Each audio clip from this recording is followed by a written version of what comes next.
हम करते हैं वो कर देंगे स्टार्ट। देखिए, एक तो होता है कि आप पूरा लिख रहे हैं, ठीक है।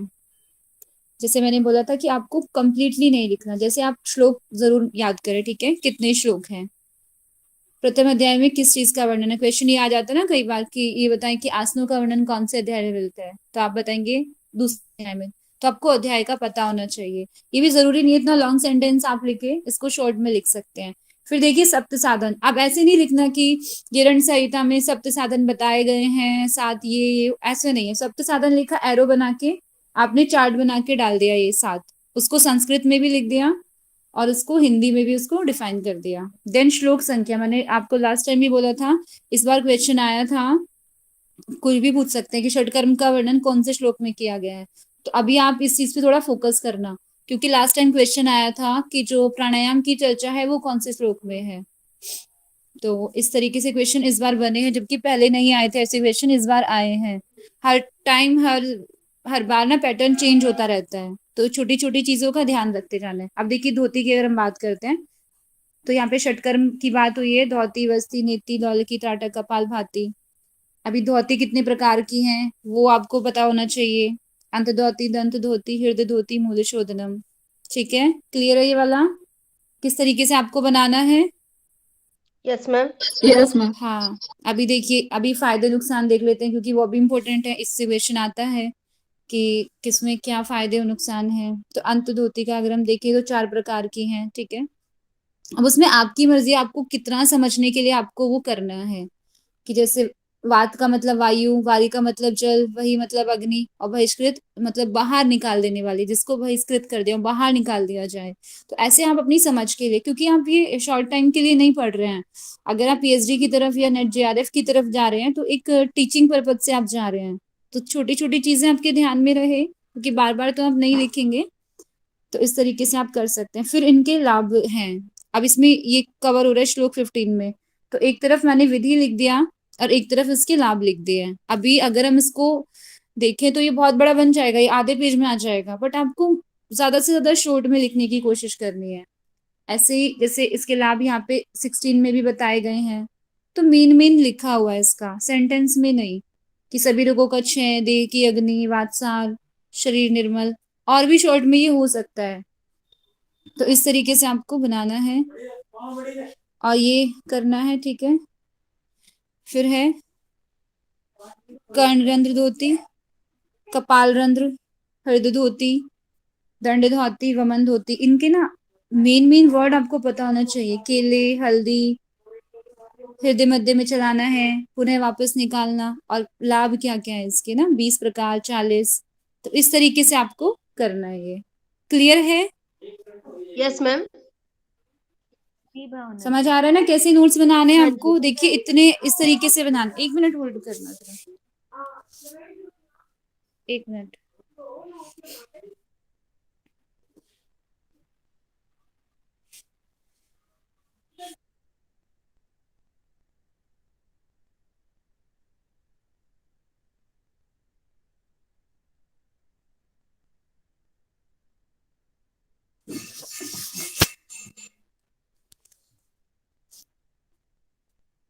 अभी समझ में आ गया आपको नोट्स के बारे में, अगर आपको बनाना है तो कितना शॉर्ट में लिखना है और क्या क्या आपके यस लिए मैम। मेन है।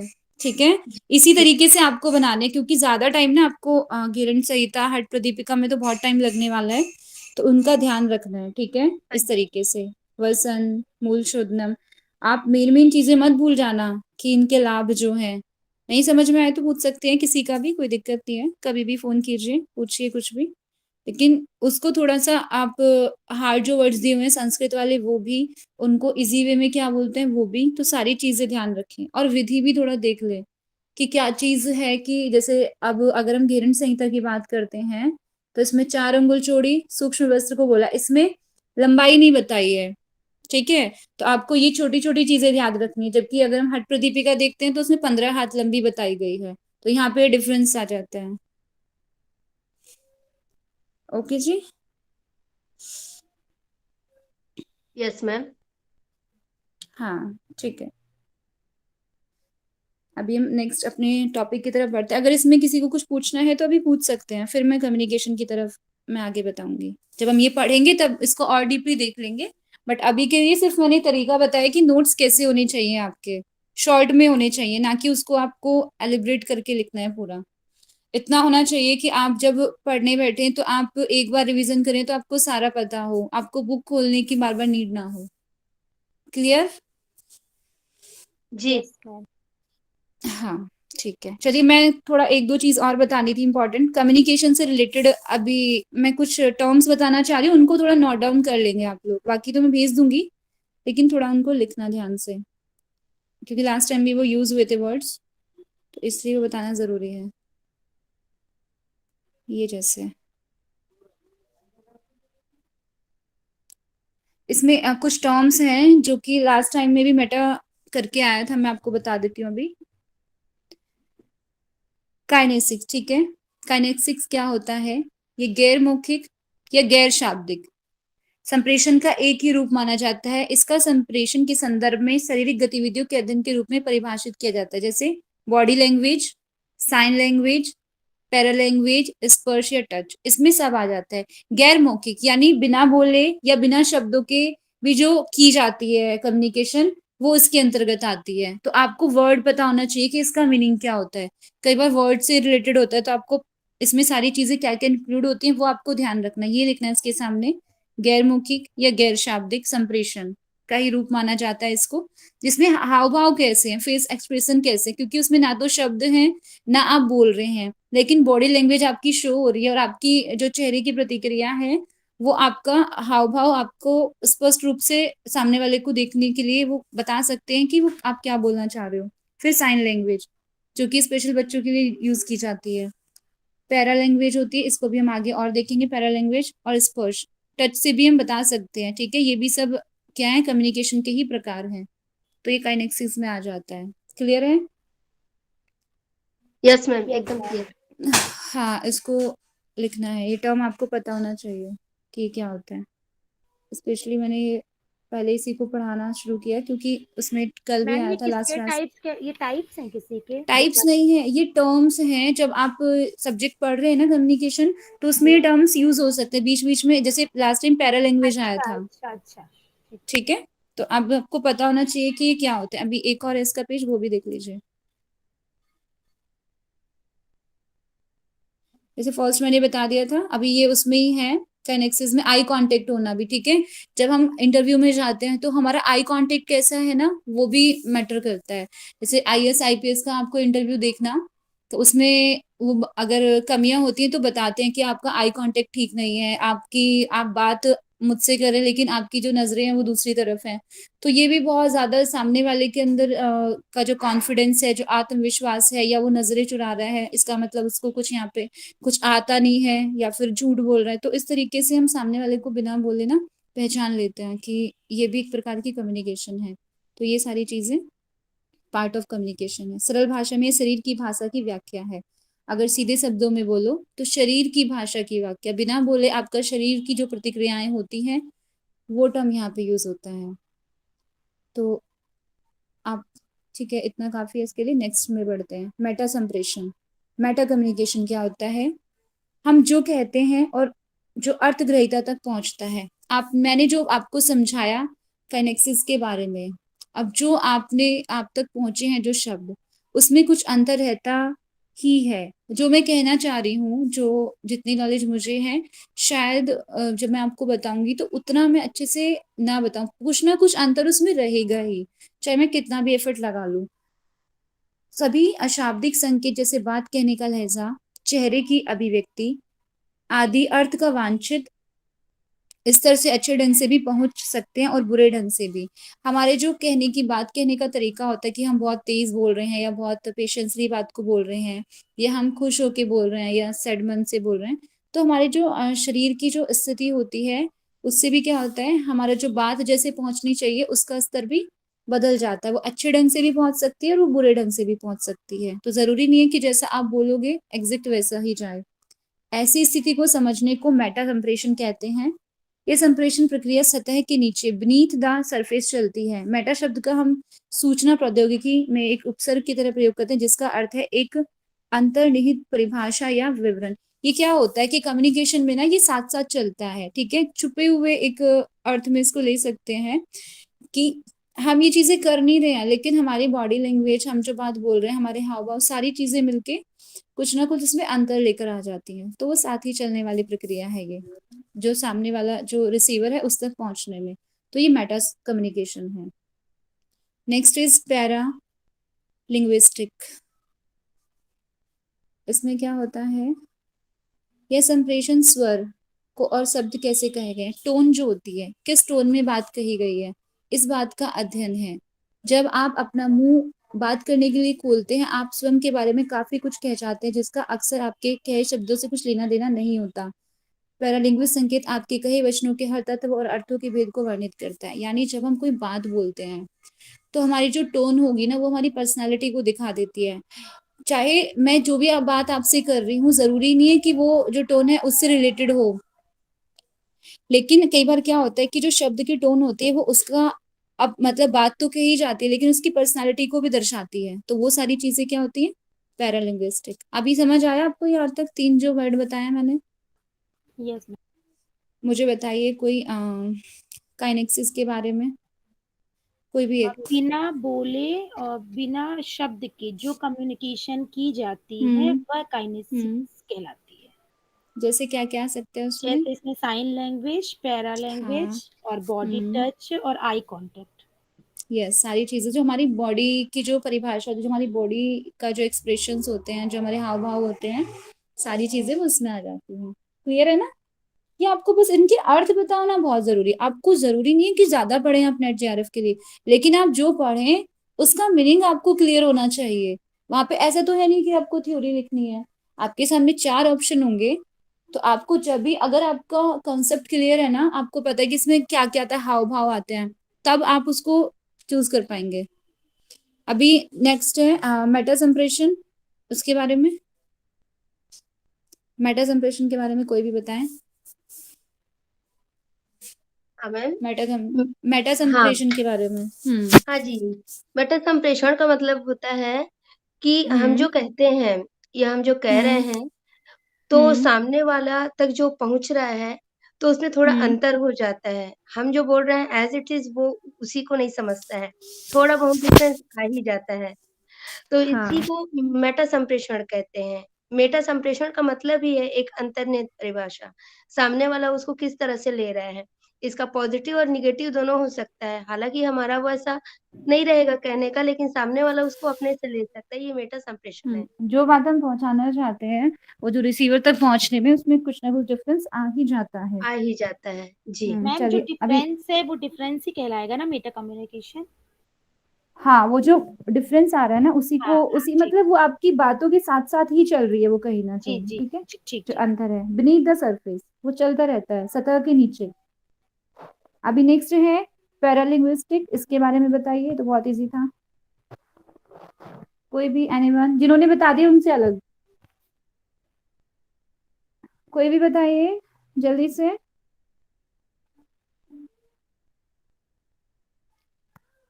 नहीं, मुझे बैक आना पड़ेगा फिर नाम देखने के लिए। ठीक है, बताइए कौन बताएगा।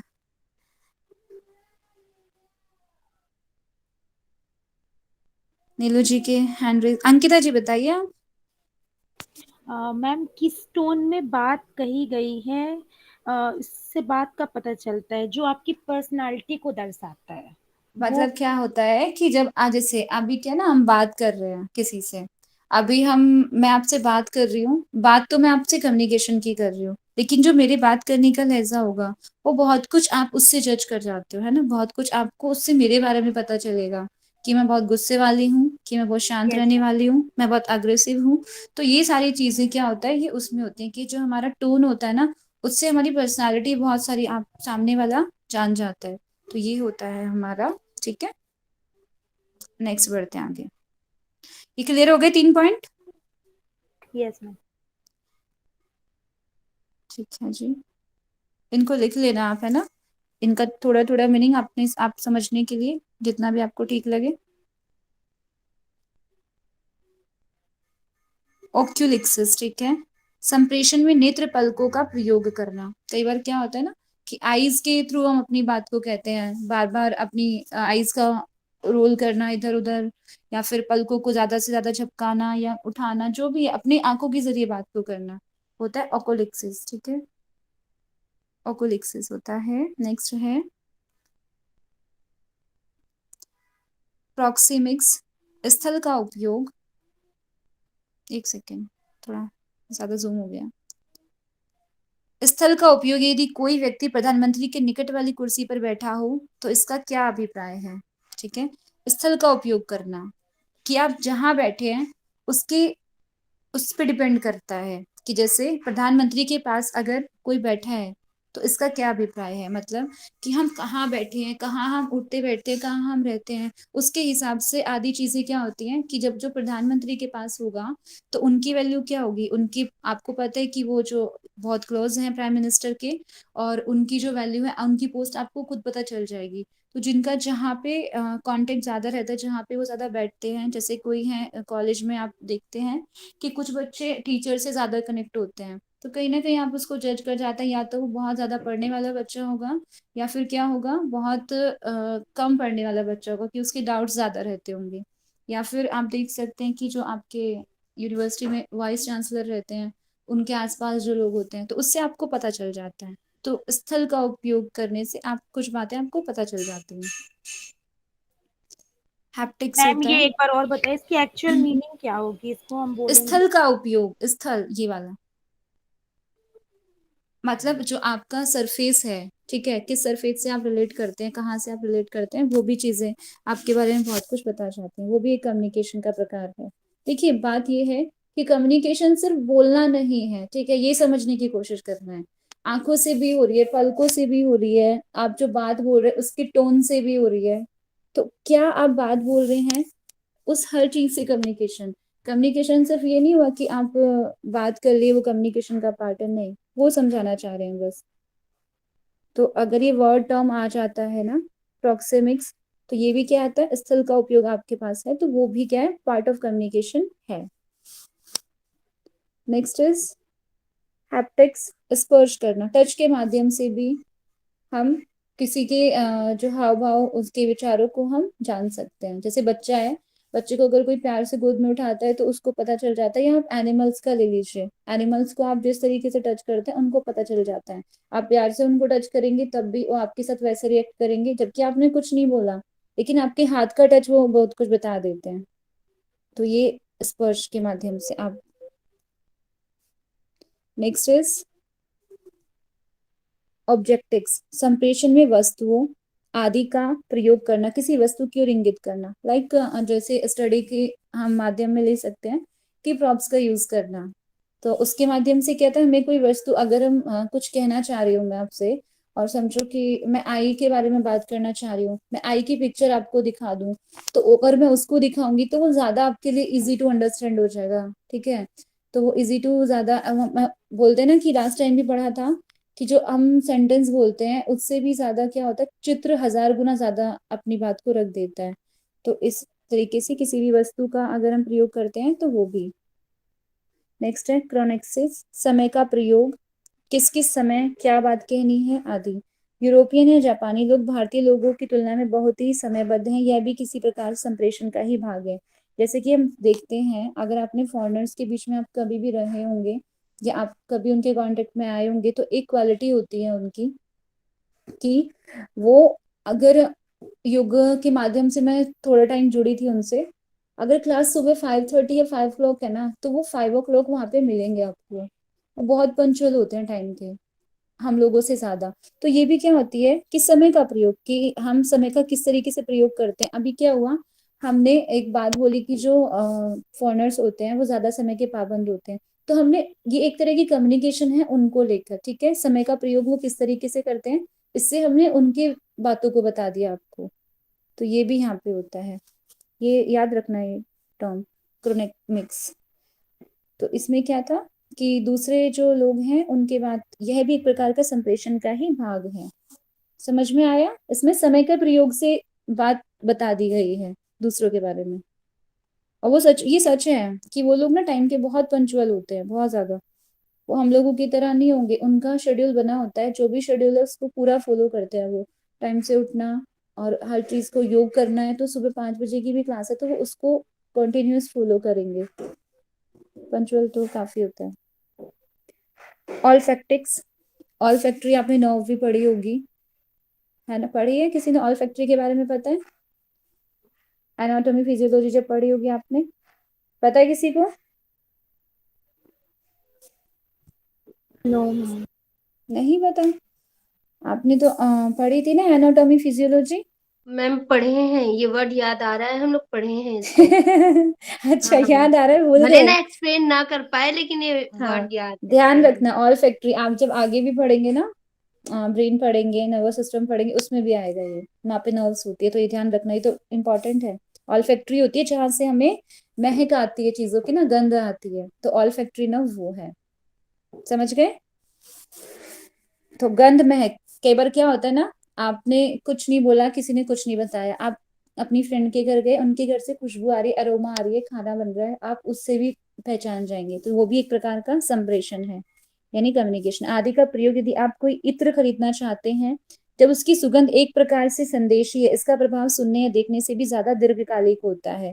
अगर हम कोई चीज सुनते हैं या देखते हैं, उससे भी ज्यादा क्या होता है, जब आपको किसी चीज की स्मेल पसंद होती है, कोई खुशबू आपको पसंद होती है, तो वो लॉन्ग टाइम आपके दिमाग में होती है। अभी आपने क्या आप हम परफ्यूम्स की बात करते हैं, आपको कोई भी परफ्यूम पसंद होगा, नॉर्मली मैं फॉग की बात करती हूँ, तो आपने एक बार वो फ्रेग्रेंस आपने देखा कि वो इतनी अच्छी, आपकी दोस्त ने लगाया, तो वो देखा नहीं आपने, ठीक है, बोला नहीं कुछ भी, लेकिन वो लॉन्ग टाइम आपको याद रहेगा, तो वो ज्यादा इफेक्टिव होता है। ये ज्यादा इफेक्टिव नर्व होती है कि एक लॉन्ग टाइम तक इसकी मेमोरी बनी होती है।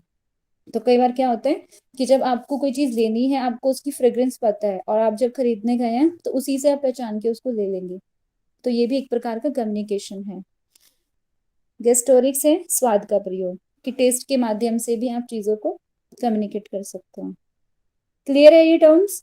इनको ध्यान में रखना जो भी मैंने बताया है, ये जैसे टाइमिंग का ये इम्पोर्टेंट, ये भी इम्पोर्टेंट है, ये भी इम्पोर्टेंट है, सारे इम्पोर्टेंट है, ज्यादा नहीं है, इनको पढ़ लेना आप लोग, और लिखना भी है, छोटा छोटा इनको लिख लेना। इसमें स्थल का प्रयोग एग्जाम्पल साथ में लिख देना, ये जो भी, इसमें नेत्र और पलक लिख सकते हैं, इसमें समय का प्रयोग लिख सकते हैं, इसमें गंध महक, तो बहुत छोटे में बन जाएगा ये।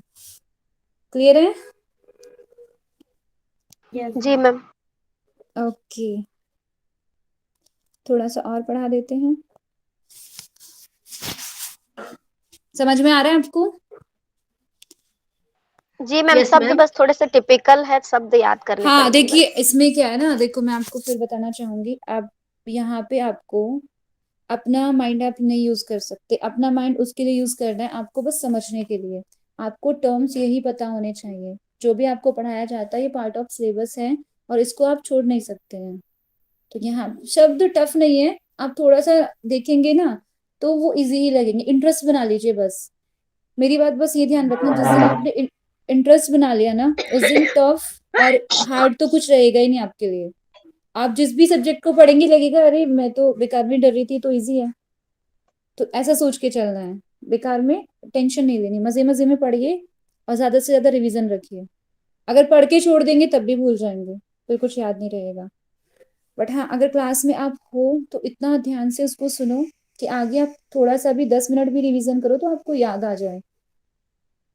हम बात कर रहे थे टाइप्स ऑफ कम्युनिकेशन की, तो हमने, कोई मुझे बताया इंटरपर्सनल कम्युनिकेशन में कितने लोग होते हैं?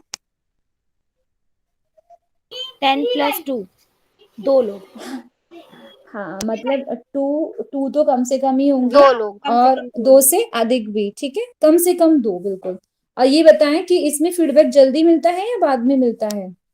जल्दी मिलता है। जल्दी मिलता 2 है। लोग में जल्दी और मिलता है।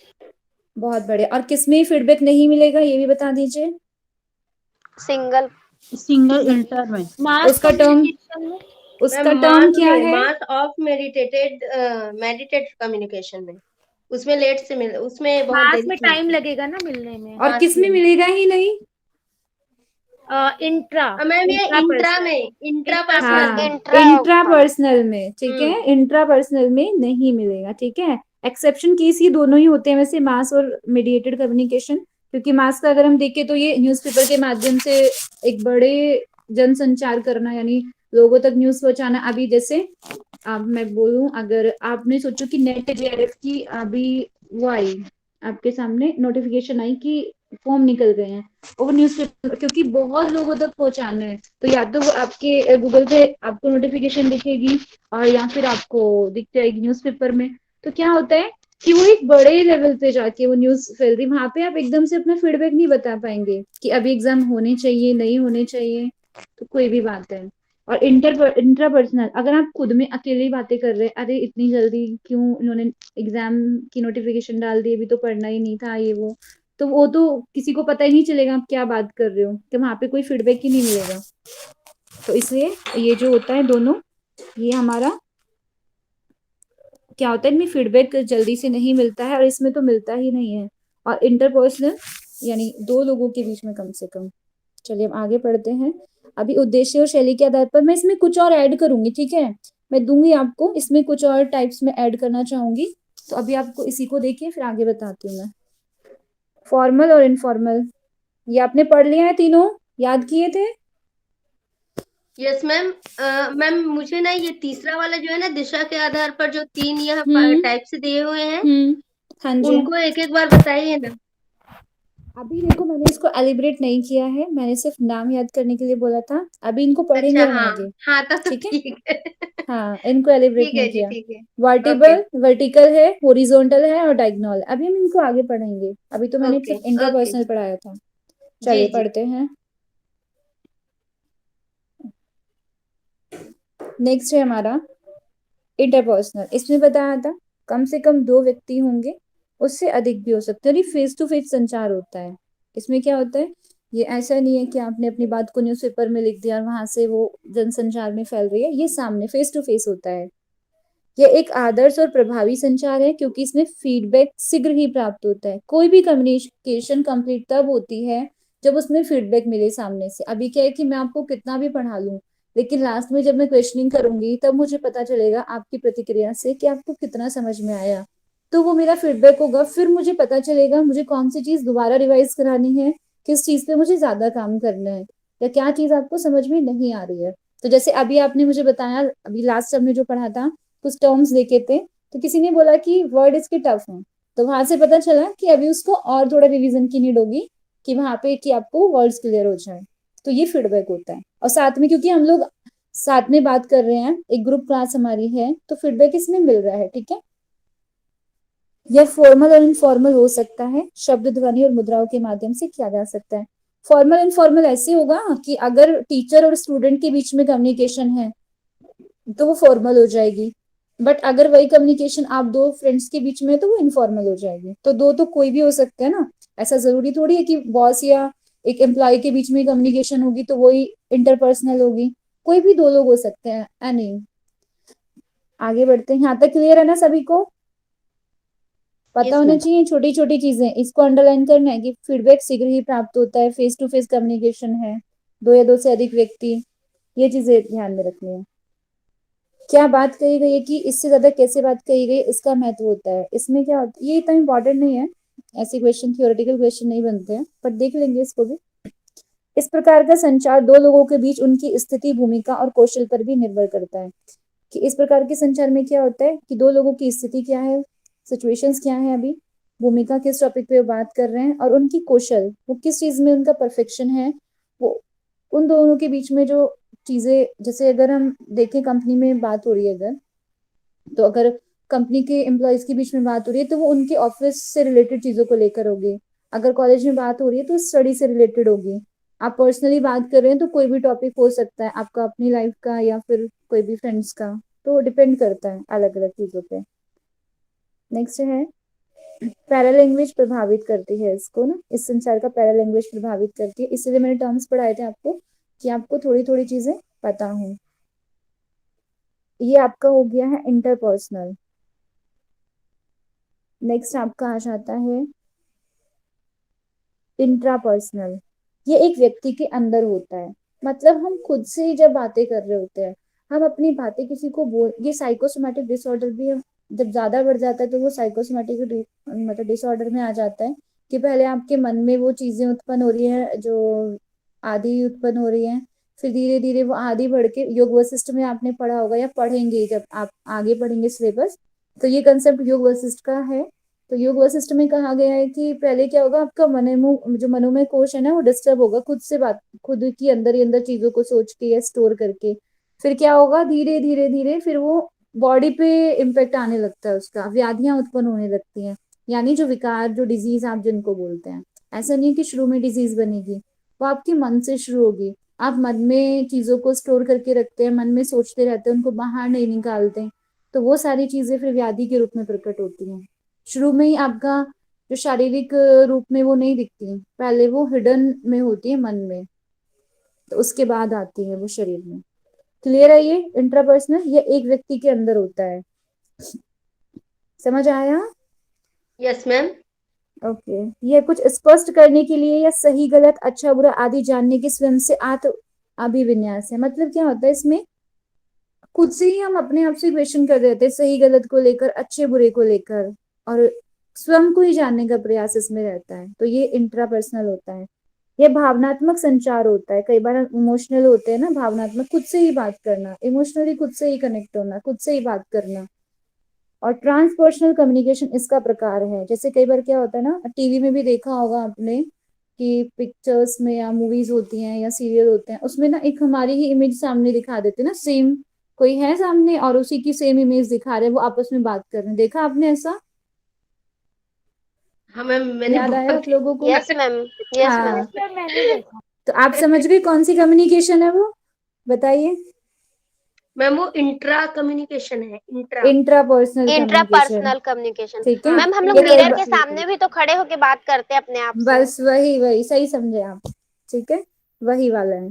और इसमें ना जैसे भगवान से भी जब हम बात करते हैं ना, अभी देखो भगवान से बात करते हैं क्योंकि हम कोई ना कोई किसी को मानते ही हैं। जैसे मैं कृष्ण जी को बहुत मानती हूँ, ठीक है, तो क्या होता है कि मैं उनसे कनेक्टेड हूँ, तो वो भी एक प्रकार से क्या होता है, इंट्रापर्सनल। वो उसमें क्या होगा ना कि वो फीडबैक थोड़ी ना मिल रहा है हमें वहां से कि हमारी जो सोच है वो सही है या नहीं है, कि जो हम बोल रहे हैं वो सही है या गलत है। तो आत्मा से बात करना यानी खुद से बात करना, ईश्वर से बात करना, ये सब क्या होता है, इसको ट्रांसपर्सनल कहते हैं। ये पार्ट ऑफ क्या है, इंट्रापर्सनल। ध्यान रखना, ट्रांसपर्सनल इसको बोलेंगे, जो आत्मा या ईश्वर से बात करना, और वो इंट्रापर्सनल के अंतर्गत ही आएगा। इसको लिख लेना ध्यान से। समझ आया? दोबारा पूछ लीजिए अगर ये यहाँ पे कंफ्यूजन है आपको। ट्रांसपर्सनल कम्युनिकेशन आपका इंट्रापर्सनल के अंदर ही आएगा। ऐसा कुछ अलग नहीं कि आप इसको कंफ्यूज हो जाएं टर्म्स को लेकर कि ये कहाँ से आ गया। क्लियर? हाँ मैम, नहीं है कंफ्यूजन। जो पैरा हाँ, लैंग्वेज है वो आपके इंटरपर्सनल में आएगा, हाँ और जो भावना जी। हाँ जी, ट्रांसपर्सनल है वो आपके इंट्रा इंट्रा इंट्रापर्सनल कम्युनिकेशन में आएगा। कोई और बोल रहा है? प्रेरणा जी आप बोल रहे हैं? फोन टेढ़ा कर लीजिए ना, इसमें कम छोटी शो हो ओके रही ओके है। Okay okay okay, sorry sorry, मैं भूल गई, आज मैं पढ़ाना शुरू कर दिया, अब मुझे ध्यान ही नहीं रहा ना। Okay, okay.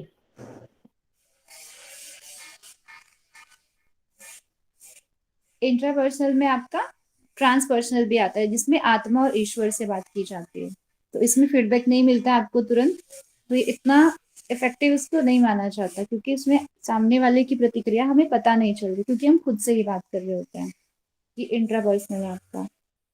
ग्रुप कम्युनिकेशन देखें, किसी उद्देश्य पर सामूहिक चर्चा करना, यानी देखिए अगर हम भी हैं, अगर हमारे पास कोई ऐसा टॉपिक होगा जिसका हमें सोल्यूशन निकालना है।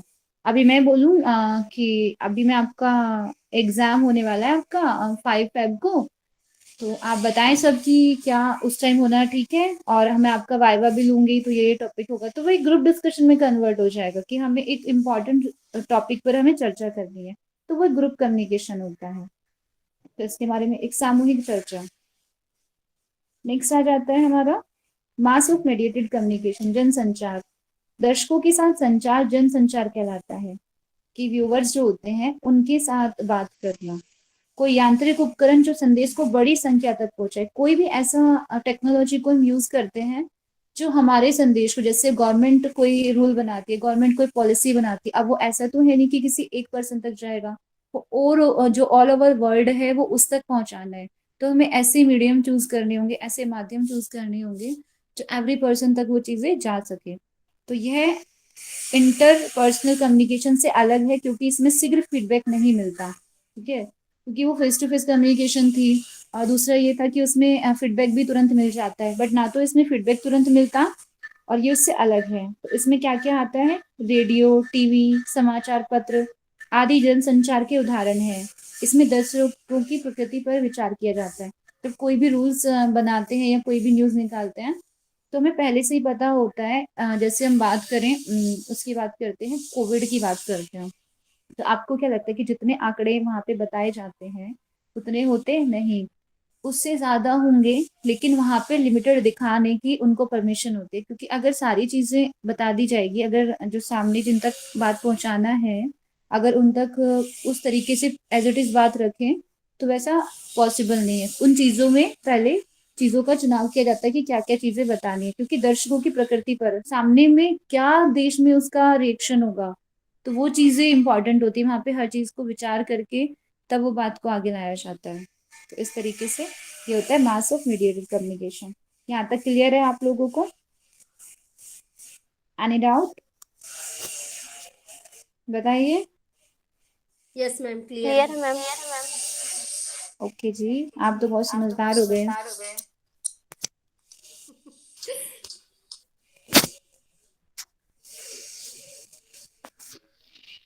इतना ही करेंगे हम, है ना? इसको हम अभी, आपके एग्जाम जब तक है ना, हम इसको थोड़ा थोड़ा ले रहे हैं। जब एग्जाम आपके हो जाएंगे तब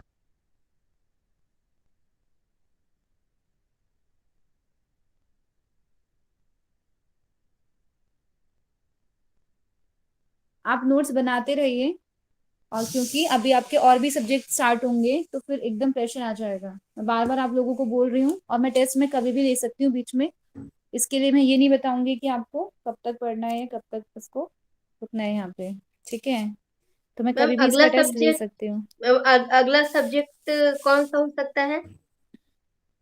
अभी वो डिसाइड नहीं हुआ। अभी पेपर 2 पेपर 1 आपका साथ ही चलेगा। रिसर्च भी हो सकता है पेपर अगर की हम बात करें 1 की, और पेपर 2 में कोई भी हट जो ग्रंथ है वो हो सकते हैं। टीचिंग अभी हम नहीं हम्म, कराएंगे, क्योंकि टीचिंग आप ऑलरेडी पढ़ रहे हो, जी थोड़ा जी रुक कर कराएंगे। हाँ, तो जी इसलिए डिपेंड करेगा कि कौन सा सब्जेक्ट किसके साथ ठीक होगा। अभी तो आपका युग दर्शन ही एलिब्रेट होगा बाद में, तो क्योंकि युग हाँ दर्शन जी भी आपका रह रहा है अभी अभी तो।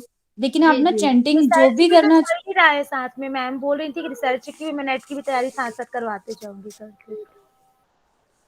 अच्छा, वो तो होगा, लेकिन एक वो जो सिलेबस होता है वो आपका भी कॉलेज के पर्पज से हो रहा है, बट जब आप वहां पे पढ़ोगे तो थोड़ा सा, हाँ पढ़ो ध्यान से, क्योंकि मैम ने दिया है एग्जाम तो वो भी अच्छा बताएंगी वहां पे। लेकिन जब आप इस क्लास में और दोबारा करेंगे तो वो थोड़ा और लेवल अलग सेट होगा उसका, क्योंकि वहां पे अच्छा आप वर्ड टू वर्ड चीजों को जानेंगे। अभी आप क्या है कि थोड़ा उसको थियोरेटिकल वे में लेकर जा सकते हैं, बट वहां पे किसी भी लाइन से आपके पास क्वेश्चन उठ के आ सकता है, अगर आप वहां की बात करते हैं। ऐसे ही मैं टीचिंग की बात करूं, अभी मैं आपको पढ़ाती जाती हूँ कि आपको ये पता होना चाहिए, ये होना चाहिए, बट अगर मैं बात करूँ नेट जेआरएफ की, तो कोई सी भी लाइन, वो बुक इतनी इंपॉर्टेंट है, टीचिंग मेथड, किसी भी लाइन से क्वेश्चन उठ के आ जाता है। आपने पढ़ी भी होगी, अगर थोड़ा ध्यान से नहीं पढ़ी होगी तो आप उसको छोड़ के आ जाएंगे। तो इसलिए बहुत ध्यान से उसको फिर अलग तरीके से पढ़ना है। और कुछ सिलेबस में, जैसे कुछ चीज है कि आपके सिलेबस में नहीं है और वहां पे है, तो वो चीजें भी ध्यान में रखनी पड़ेंगी। आपका पूरी बुक अभी आपके सिलेबस में कवर नहीं होती, कुछ चीजें उसमें से छोड़ी गई हैं। जो आपके सिलेबस में उतना ही कराया जाएगा, वहां पे जो सिलेबस है फिर उसको लिया जाएगा। क्लियर है आप सभी को? Yes ma'am.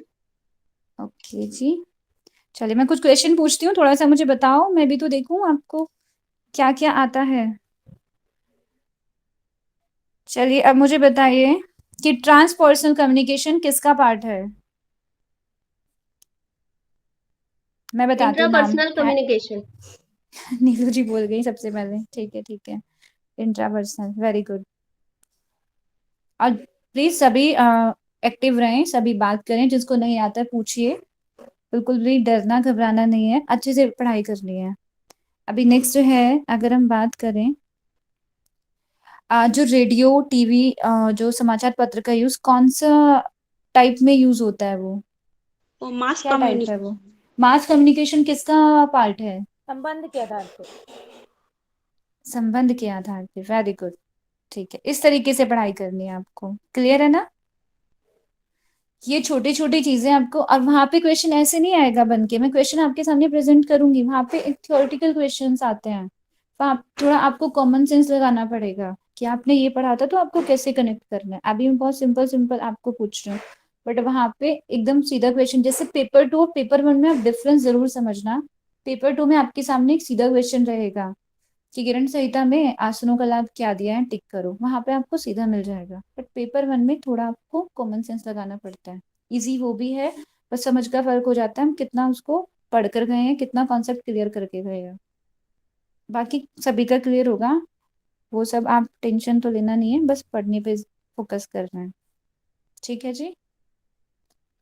और नोट्स मैंने बताया आपको, क्योंकि आपका डाउट था नोट्स को लेकर किस तरीके से बनाने हैं, तो वो आपको ध्यान में रखते हुए नोट्स जरूर बनाइए, जरूर बनाइए। अभी हम आज शांति पाठ कौन कराएगा? शुभ्रा जी कराएंगी। शुभ्रा जी शांति पाठ यस मैम। कराइए। सभी अपने कमर गर्दन सीधी रखें, आंखें बंद, सांसों पे ध्यान। 3 बार ओम का उच्चारण करेंगे, ये शांति पाठ।